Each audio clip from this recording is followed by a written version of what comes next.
It's spontaneous combustion is the best way I can put it, at super high heat. Something is feeding off of the energy that's not from our own dimension.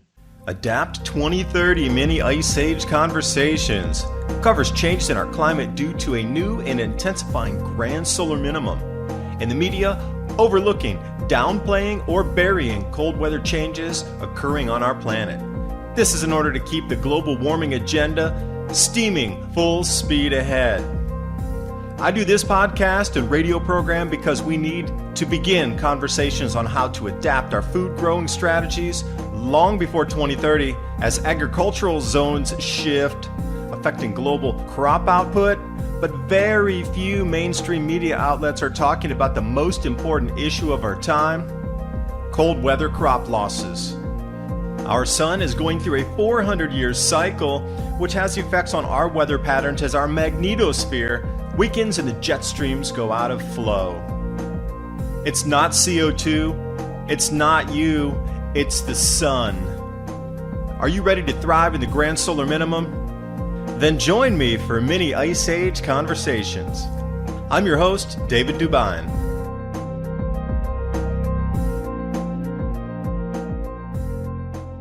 And you understand energy, so you probably get the point I'm trying to make. Yeah, I mean, it just takes me right to the California fires, wondering about that at a whole different level. Of course, there's so many things spoken of those, including seeing lights coming out of the sky and all that. And there's just so much going on here. There's such a level to it. And yeah, you really got to view these people as being totally inhuman at the top level. It's like, how could they possibly be human and be doing what they're doing? With knowingly doing this, causing so much destruction and still planning for more. Yeah, the only way I can possibly go out on that is into an interdimensional thinking on this, because that's the only way I can rationalize it. Something is feeding off of the energy that's not from our own dimension. And, dimensionality is quite known. Eat a handful of mushrooms and see if you don't jump into a different dimension. I mean, the dimensions are around us. They've been talked about since time immemorial, that we exist in a multiverse, like many different dimensions within our own. We're just in the third. So something else is happening interdimensionally there too. I mean, that's the only way I can possibly rationalize this. That's my conclusion. Ultimately, from everything I've learned, and I have some really good sources as well that I've been pulling from, that have just been confirming to me that probably the guy that's had it the most right over the last 20 years or 30 years now is David Icke. And when I first watched him, I thought, well, he's really interesting and it's fun listening to it, but I think he's probably a loon. But, I don't think that now. And, with my own experiences I've had, and as I've said, I got some sources that are tied in and know some things, and I trust them totally. And it's just been more confirmation to me. And then when you start looking back through history and you just look at all the tales that we see all across the globe of these different types of beings, all these legends are basically the same. And so you were talking about Sasquatch, and in the Hindu legends, there's what's called the Rakshasas, which are a different type of being, and they're almost like a guardian being, and they're actually interdimensional, which would also explain how you could see a Sasquatch and then not just shortly thereafter. But they're actually thought to be some of the guardians of Shambhala and some of the mythical cities and places. And it's not just that, but there's so many legends across the globe about the interdimensional aspect of life here on the planet and all these different types of beings. And I have some friends that are Native American that have shared with me just recently some stuff that they don't tell to the public. And it's right there. It's all right there. It's completely what we're talking about. The fact that, yeah, this planet is actually ruled by these interdimensional energies. And speaking of cycles, my new book with my co-author Bill Porter, Climate Revolution, a must-read for understanding our sun-driven climate. As we progress deeper into this new Eddy Grand Solar Minimum, weather extremes leading to global food scarcity and higher food prices are here now. This book describes the expected changes, how to survive and thrive during future challenging times, and also practical preparations. The entire book is interactive with over 250 links, so you can click and go out to the scientific aspect of what we're talking about with the repeating cycles in this grand solar minimum. The science is explained so you understand the mechanisms. The solutions are there because we know we're going to face these exact same problems again that were faced in the Maunder minimum, the Sporer minimum, the Wolf minimum. Find designs for building greenhouses, grow guides, beam soil techniques, as well as bioreactors to create your own growth hormones for the soil. Available now, the new Adapt 2030 Climate Revolution. The link's in the description box below. Beings that control the consciousness of the elite. The elite are really just pawns in this, and some of them are what we would call possessed. And these beings basically exist in the lower astral realm. And that's the realm just above our 3D. You can think of it as the lower part of the fourth dimension. But there's also benevolent beings that exist up above that have been demonized by really kind of fundamentalist thought. And when you look at fundamentalist thought, it's the dominant thought on the planet as far as the religions go, with the bulk of the people being of that persuasion or of really no persuasion. The indigenous people across the planet have been wiped out, just totally wiped out. There was, of course, the witch burnings over in Europe. We had the Inquisition, and so much of that was really just finding people that were intuitive, had psychic gifts, knew how to use herbs. We have the naturopathic doctors getting hit now. There's been so many naturopathic doctors that mysteriously have died. Of course, we had the invasion of the Europeans into the Americas, both down in Central America, South America, and North America, and basically wiping out all those indigenous people that were very, very aware of the multidimensionality of our existence and very aware of the beings that are described all over as Nagas and different like reptilian beings, serpentine beings. The legends are everywhere, and we have statues of them coming from all different cultures. It's pretty clear, really. To me, it's pretty obvious once you start really looking at all the traditions, all the cultures, and then we take our modern day mythology, quote unquote. If you ever listen to David Wilcock or Corey Good, or there are so many people, that have been whistleblowers and coming straight out and talking about the whole secret space program and the fact that, there are extraterrestrials, there's also interdimensionals. That is definitely my conclusion as well. Yeah, and I wanted to allude to the Sasquatch being able to disappear and appear. What they've done with these hair samples is it's almost like these cars. There's some of those cars that, they're one color, but when they move around a corner and the sunlight hits them different, the paint and changes different color. You see them all over the place now, these cars. Used to be kind of unusual to have one, but now there's kind of paint that changes as it moves around. Well, they're finding that there's like this chlorophyll colored green within the hair that allows some color change. It's sort of like a chameleon, but it's hair. So in these hair samples, they're finding some of this like chlorophyll green that allows, the same kind of blending or, changing of color. So that could definitely perhaps explain why things are there for a moment and then they're gone, or you get that shimmering kind of effect and they're gone. But these things are incredibly fast too. Like if they were just to jump, they're up 20 feet, and the massive size of these things and how fast they move and how fast they can run. I mean, for us, it might be a blink of an eye. And if they were able to use that kind of fur or the hair and camouflage themselves for just a split second, they could be outside your view within like a quarter of a second or half a second. That's how fast they move.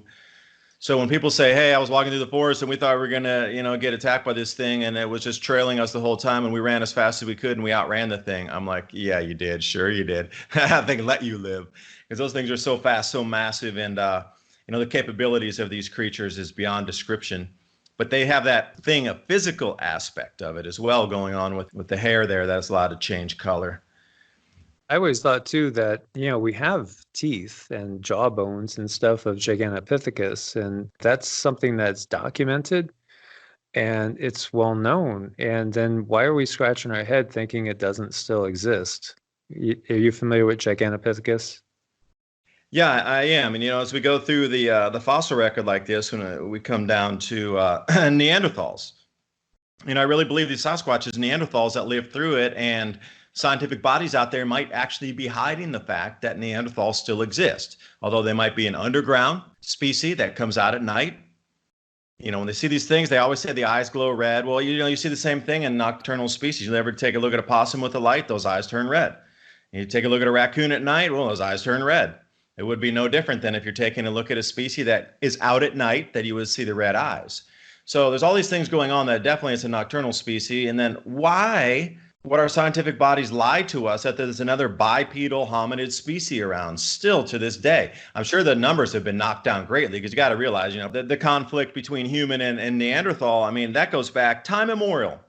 There was even somebody who wrote a book called Us and Them on how dangerous these things are for us and how dangerous we are to them if we organize in bands of hunters to try to repel these things.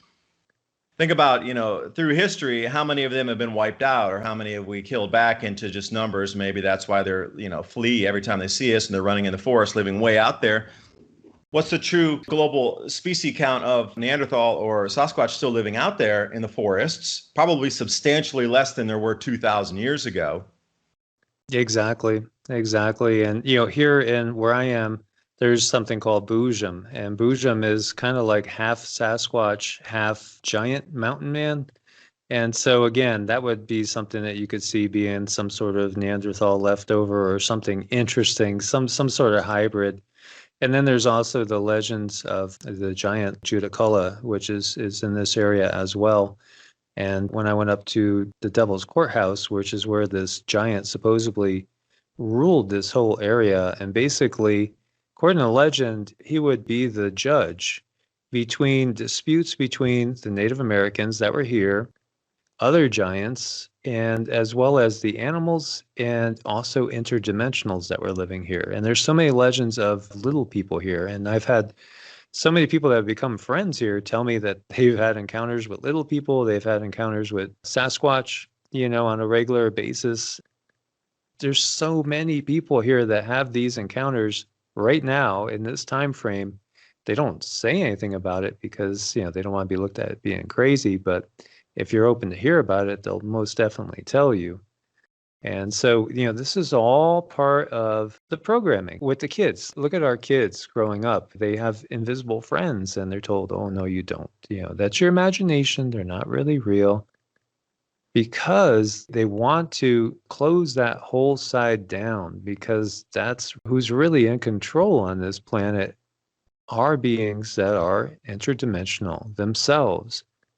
And that is why they want to give us this world, which is so Newtonian and just like a big machine. They don't want us to know really how things really, really work, and the fact that there are beings all around us at all times, just on slightly different vibrational scales than we are, because they want to keep themselves hidden as much as possible. And then they keep us divided, and then they give us their religions, taking truths and things that had value and truth to them and twisting them so that they could use it to their advantage and keep us under control, keep us afraid of demons around every corner. When you get down to it, there's really not black and white.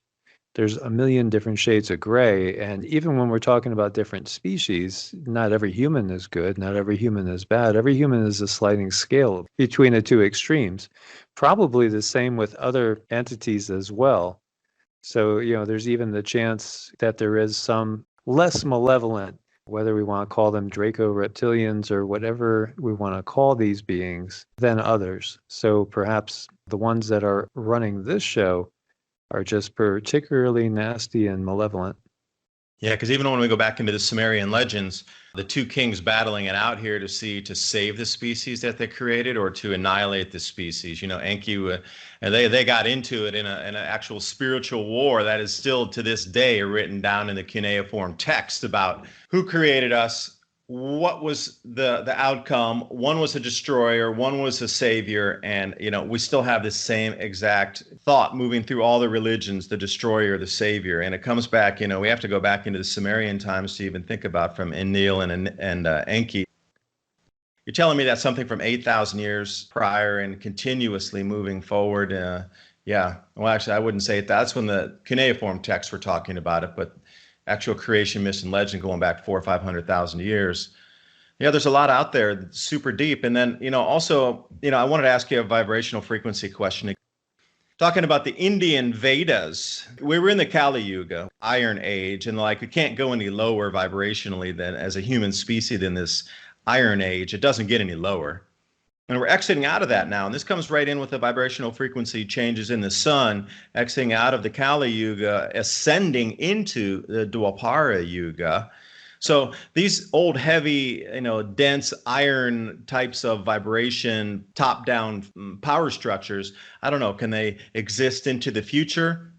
Or is this part of the mass awakening that we're seeing where everything is becoming vibrationally higher? So those old entities that are so low, dense vibration can't really exist anymore. And we're kind of in this overlapping layer now where there's a lot of truth coming out. I'm interested in that myself.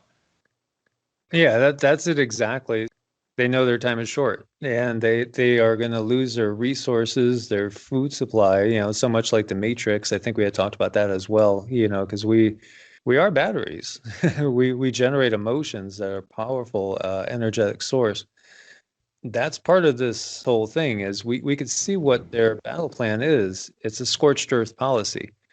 And we are going to a place where they can't go because they're just of a much lower frequency and they're not going to be able to go there, and we are.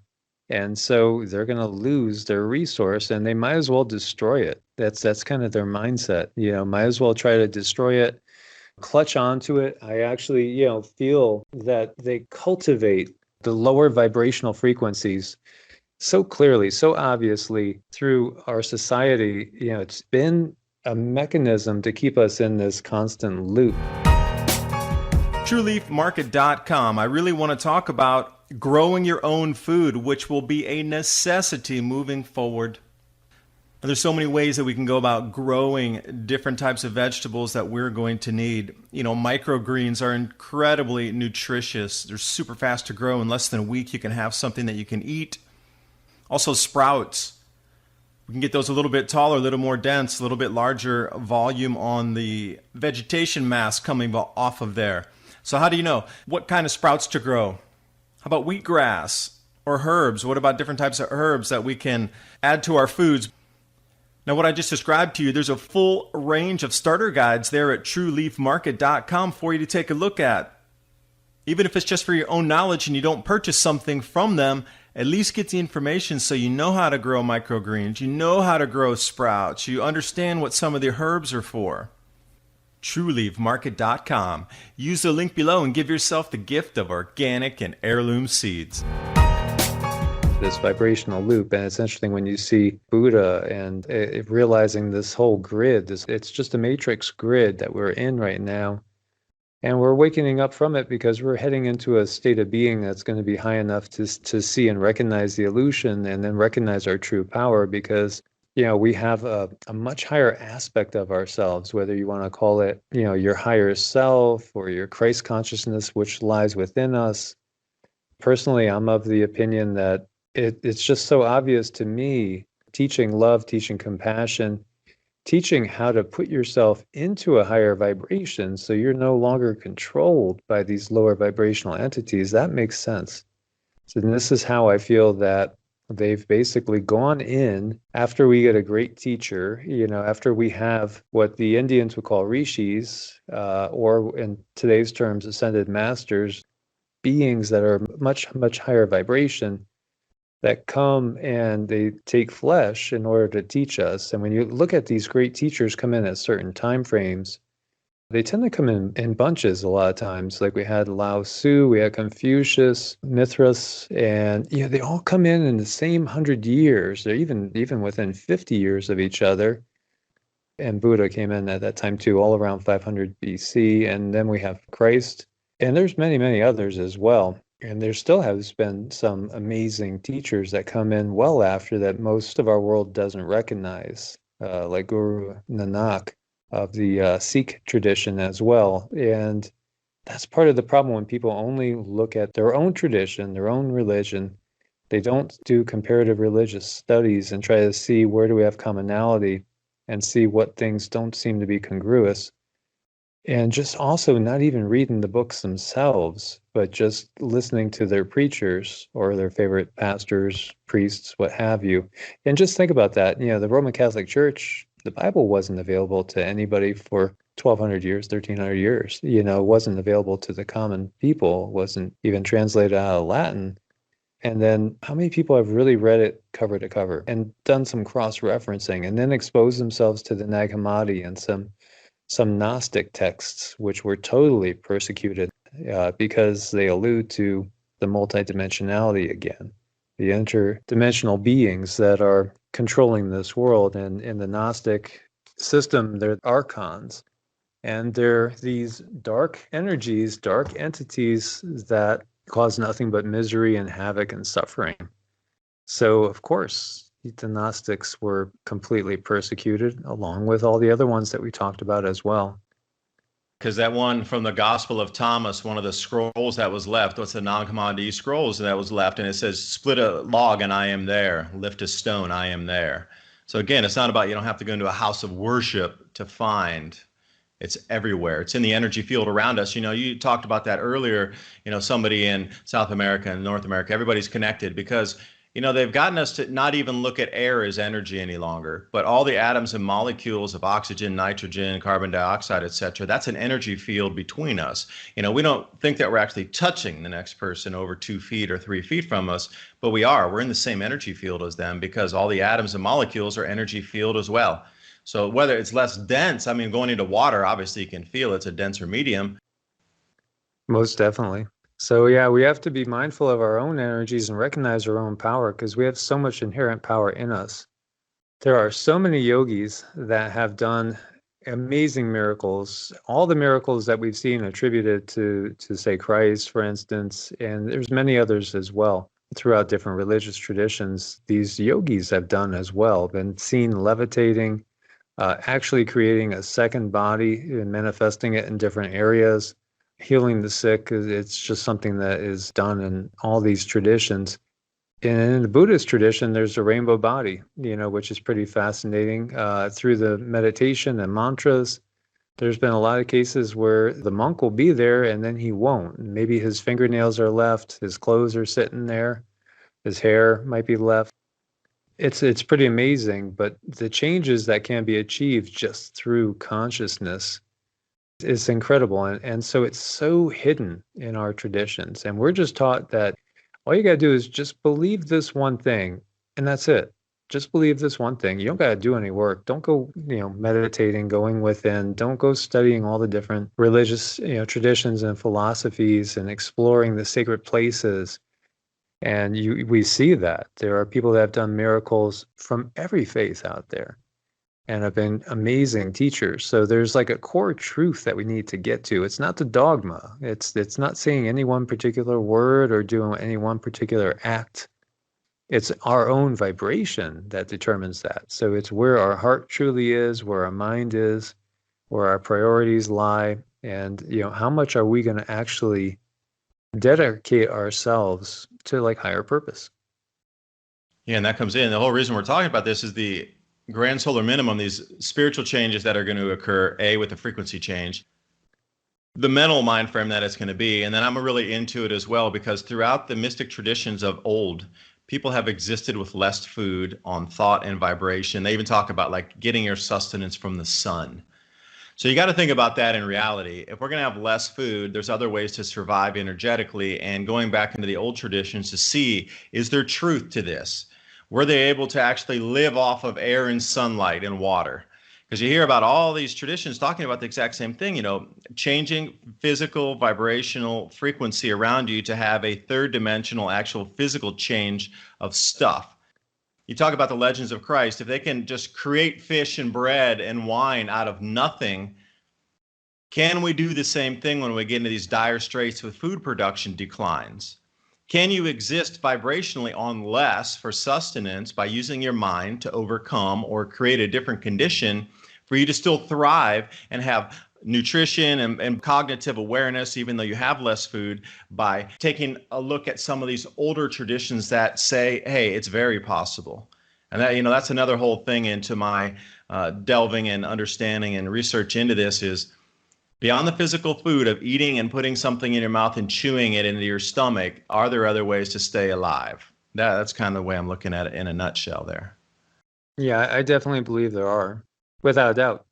I think that is part of our past history and part of the future as well. And when you see when Christ came back, if you do believe he did come back, first they didn't recognize him, but he did eat and drink with them. But he did a choice. He didn't have to.